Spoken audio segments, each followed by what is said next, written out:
I didn't pack a suitcase. I grabbed a backpack, my car keys, and left my childhood home before dawn. By breakfast, my parents were already rewriting the story, telling relatives I'd abandoned them for money. What they never admitted was what happened the night before. They sat across from me at the kitchen table and demanded the money my grandmother gave me for my future, not for emergencies, not for survival, but to erase my brother's debts again. When I refused, the smiles vanished, the threats began, and the house felt unfamiliar. I thought leaving would end it. I was wrong. That was the beginning. My name is Kara. I'm 30 years old now with a steady professional job, my own apartment, and a life that finally feels like it belongs to me. But for most of my life, I was the quiet one in my family, the easy one. The daughter who didn't cause trouble because I learned early that trouble only made things worse. I grew up in a middle-class neighborhood in a Pennsylvania city in a house that always looked put together from the outside. Trim lawn, family photos in matching frames, holiday cards sent on time. Inside, everything revolved around my older brother Jake. He was 7 years ahead of me and treated like proof that my parents had done something right. Every decision bent around him. Every mistake softened. Every failure explained away. If Jake tried a new business idea, my parents talked about it like it was destiny. If it collapsed, they blamed the economy. When I worked late, saved carefully, or earned promotions, it was met with a nod and a quick subject change. "You're independent," my mother liked to say. It sounded like praise. It wasn't. The only person who ever truly saw me was my grandmother Eleanor. She lived a few states away in a quiet Massachusetts town in an old house that always smelled like coffee and baked fruit. When I visited, she listened, really listened. She asked about my work, my plans, the things I didn't say out loud to anyone else. Sitting at her kitchen table felt like exhaling after holding my breath all year. A few months before everything fell apart, she invited me to stay for a weekend. We cooked together, folded laundry side by side, talked late into the evening. On my last morning there, she handed me an envelope. She didn't make a speech. She just said, "This is for your future. You decide how to use it." It was a large amount of money. Enough to change my trajectory. Enough to help me pivot my career in a way I'd been planning quietly for years. I cried, not because of the number, but because someone trusted me that deeply. I went home believing for once that something good could exist without strings attached. I didn't know my parents were already counting it as theirs. The shift happened so fast it almost felt rehearsed. The day after I came home from my grandmother's place, my mom asked if we could talk for a minute. Her voice had that careful sweetness she used when she already knew what she wanted. My dad was already seated at the kitchen table when I walked in. Jake leaned against the counter, scrolling on his phone, not even pretending to be interested. Mom folded her hands. "Your brother's been under a lot of pressure lately." I didn't respond. I'd heard that sentence my entire life. Dad cleared his throat. "The market's been brutal. Some things didn't go the way he expected." Jake finally looked up. "It's temporary," he said, like that explained everything. They started listing numbers then. Debts, payments, bills that were coming due. I noticed how no one asked me how my visit with Grandma went. No one mentioned my plans. My future wasn't part of the conversation at all. Mom leaned forward. "We think the money Grandma gave you could really help right now." I blinked. "Help who? Your brother?" she said, as if the answer were obvious. "Family helps family." The words landed heavy. I looked at Jake, waiting for him to say something. Anything. He shrugged. "You've always been good with money. You'll figure it out." Something inside me tightened. That money wasn't for emergencies. It was for my career. Dad's jaw set. "You can adjust your plans. Your brother doesn't have that flexibility." That's when I realized they weren't asking. They were deciding. I thought about every time Jake quit something and landed softly. Every time my parents stepped in to smooth things over. I remembered being told to wait, to compromise, to understand. Understanding had always meant giving something up. I tried one last time to be reasonable. "Why is it always me who has to sacrifice?" Mom's face hardened. "Because you're capable. Because you're strong. Don't make this into a drama." Jake scoffed. "You're acting like this is some huge betrayal." My chest burned. It is. Silence filled the room. Not the awkward kind, the dangerous kind. Dad pushed his chair back slowly. You need to think very carefully about your answer. I understood the message beneath the words. Obey or lose everything that still connected me to this family. That night, I lay awake replaying the conversation. Not the money, not the numbers. What hurt was how quickly my future became expendable, how easily they assumed I would fold. By morning, something had shifted inside me. I wasn't angry yet. I was clear. If I gave in now, I wouldn't just lose the money. I would lose myself. I said no the next evening. Just one word. Calm, steady. The reaction was immediate. My mom's voice dropped first. Don't be selfish, Kara. We raised you better than that? My dad didn't raise his voice either. That was worse. You're choosing money over your family. Jake laughed under his breath, already irritated. You'll get over this. You always do. That's when the pressure turned into something heavier. My parents started talking about everything they'd done for me, about sacrifices, about how hard it would be for them if Jake failed. They spoke like my future was an optional luxury and his mistakes were an emergency. I felt myself shrinking the way I used to as a teenager, nodding just to end the conversation. I caught it this time. I pushed my chair back and stood up. I'm not giving him that money, I said. And I'm done explaining myself. The room went cold. Dad stepped closer. If you walk away from this, don't expect us to keep pretending everything's fine. Mom crossed her arms. You're being dramatic. You'll regret this. I went to my room and closed the door, my heart pounding so hard it hurt. A few minutes later, my phone buzzed, then buzzed again. Messages from my parents, from Jake.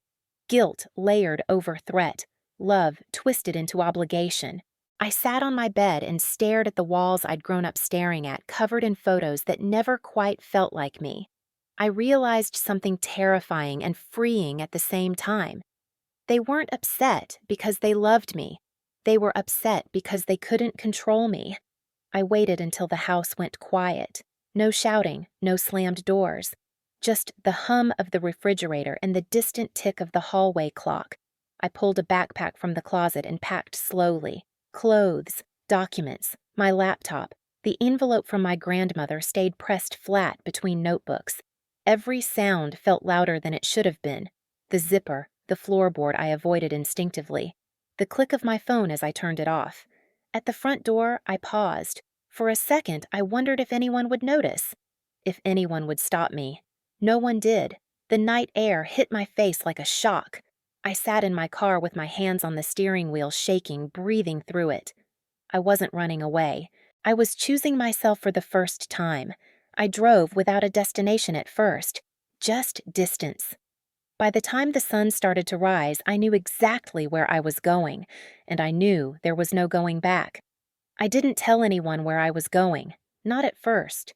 I drove until the sky turned pale, stopped at a quiet cafe just outside the city, and sat there with my hands wrapped around a paper cup of coffee I didn't drink. My phone stayed off. The silence felt unreal, like the calm after something breaks. By late afternoon, I was pulling into my grandmother Eleanor's driveway in Massachusetts. She opened the door before I could knock, like she'd been waiting. Her face changed the moment she saw me. Not shock, not confusion, recognition. You came? She said softly. I didn't explain right away. I stepped inside, set my bag down, and let the door close behind me. The house smelled like lemon cleaner and something warm baking in the oven. It was the safest place I knew. We sat at her kitchen table, the same one where she'd handed me that envelope. My hands were shaking now. I told her everything, slowly, carefully. I didn't dramatize it. I didn't raise my voice. I just told the truth. When I finished, the room was quiet. Eleanor didn't interrupt. She didn't rush to comfort me. She sat there listening, her fingers wrapped around her mug, her eyes steady. Finally, she said I wondered how long it would take. I looked up. You knew I suspected, she said. Patterns repeat when no one stops them. She stood and walked to the window, looking out at her backyard. Your parents have been using money to avoid responsibility for decades, and your brother learned early that he'd never have to stand on his own. I swallowed. They're already telling people I abandoned them. Eleanor nodded. They called me this morning. My stomach dropped. What did they say? She turned back to me, her expression calm but hard. They said you were unstable, that you took the money and ran, that you were punishing them. The anger I'd been holding finally broke the surface. That's not what happened, I know, she said, because if it were you, wouldn't be sitting here looking like you're afraid to breathe. She reached across the table and covered my hand. You did the right thing coming here. I barely slept that night. Not because I was afraid, because I knew something was coming. It came the next afternoon. I was in the living room helping Eleanor sort old mail when the doorbell rang. She didn't jump. She didn't hesitate. She walked to the door like she already knew who it was. My parents stood on the porch. Jake was behind them. My mother's face crumpled the moment she saw me. "Kara," she said, rushing forward. "Thank God. We've been so worried." I stayed where I was. My father stepped in without waiting to be invited. "This has gone far enough," he said, scanning the room like he was inspecting property. "You embarrassed us." Jake didn't look at me. He looked at Eleanor. "We need to talk," he said. "This affects all of us." Eleanor closed the door behind them. The sound echoed. "No," she said. "This affects me." They all turned to her. Mom clasped her hands together. "We didn't mean for things to escalate. You meant for the money," Eleanor said flatly. My father stiffened. "We meant for family support." Eleanor smiled slightly. "You meant control." Jake scoffed. "That's not fair. I'm trying to keep my business afloat. With my money," Eleanor said. Silence. I spoke then, my voice steady. "You told her I stole it." Mom's eyes flashed. "We said you misunderstood." "You said I ran off?" I replied. "That I was irresponsible." Dad waved a hand. "That's not the point." Eleanor turned to him. "Then let me make the point clear." She walked to the sideboard and picked up a folder I hadn't noticed before. She placed it on the table and opened it. "Every time I've helped you, she said I documented it. Every payment, every bill, every excuse." My father's face went pale. "I asked you years ago to stop enabling Jake," she continued. "You promised me you would." Mom's voice trembled. "We were just trying to help our son." "You were avoiding consequences," Eleanor said. "And now you tried to avoid them again by stealing your daughter's future." Jake stepped forward. "She didn't need all that money." That was when Eleanor finally raised her voice, not loud, sharp. She needed dignity. Jake froze. "You've had chances she never did," Eleanor went on, "and you squandered them. This was not your safety net." Dad slammed his hand on the table. "You're turning her against us." Eleanor didn't flinch. "You did that yourselves." She turned to me. "Kara, tell them." I took a breath. I said no. That's it. I didn't insult you. I didn't threaten you. I just refused. Mom's eyes filled with tears. "We raised you." "And I grew up," I said. Jake laughed bitterly. "So that's it. We're just supposed to fail?" Eleanor met his gaze. "Yes." The word hung there. "You will fail," she continued calmly, "and you will learn, or you won't. But I will not save you from the consequences anymore." My father shook his head. "You can't do this." "I already have," Eleanor said. "Effective immediately, I'm ending all financial support. There will be no more payments, no more covering debts." Mom gasped. "You're choosing her over us?" Eleanor looked almost sad. "No, I'm choosing honesty over manipulation." Jake's confidence cracked. "You're ruining everything." Eleanor's voice dropped. "No, I'm refusing to be used." My dad turned to me, eyes hard. "If you walk away now, don't expect to come back." I didn't hesitate. I already walked away. The room went still. Eleanor closed the folder. "This conversation is over." They left without another word. Jake slammed the door on his way out. My mother didn't look back. I stood there shaking, the adrenaline finally draining from my body. Eleanor exhaled slowly and placed a hand on my shoulder. "You're safe," she said. That night we sat at the kitchen table again. The same table where everything began. She poured tea. I finally cried. Not because I'd lost my family, because I'd stopped letting them take pieces of me. The next weeks were quiet. The phone calls came, the messages, accusations layered with apologies, layered with guilt. I didn't respond. Eleanor handled the rest, and for the first time in my life, the power dynamic had shifted. Not with shouting, not with revenge, with truth and boundaries, and the refusal to keep paying for someone else's failure. The satisfaction didn't come all at once. It came slowly, like relief. The fallout didn't happen all at once. It came in fragments through half-heard conversations and second-hand updates that drifted in and then faded out again. Jake's situation unraveled quickly once the safety net disappeared. Without anyone quietly covering his bills or smoothing things over, his business collapsed under its own weight. He moved back in with my parents, carrying boxes into the same house where he'd never really been told no. This time, the doors didn't open as easily. Stress settled into the walls. Arguments replaced excuses. The money that had once flowed so freely stopped. My parents struggled too. They cut back, sold things they'd always treated as untouchable, took on more work than they'd planned at their age. For the first time, their choices had consequences they couldn't outsource to someone else. They tried to reach me at first angrily, then desperately, then with a rehearsed softness that felt unfamiliar. I didn't answer. Not because I hated them, because silence was the only boundary they respected. Life at my grandmother's house moved at a different pace. Mornings were quiet. Afternoons were filled with simple routines. I helped where I could not out of obligation, but gratitude. The tension I'd carried for years slowly loosened its grip. I slept better. I laughed without checking the room first. I began redirecting my life the way I'd always wanted to, making plans that didn't require permission, thinking about the future without calculating how much of it I'd be expected to give away. For the first time, my success felt like mine alone. One evening, as we sat at the kitchen table, Eleanor looked at me and said, "They're learning." I nodded. "And if they don't," she smiled softly, "that won't be your burden anymore." She was right. The victory wasn't loud. There were no apologies that fixed everything. No dramatic reconciliation.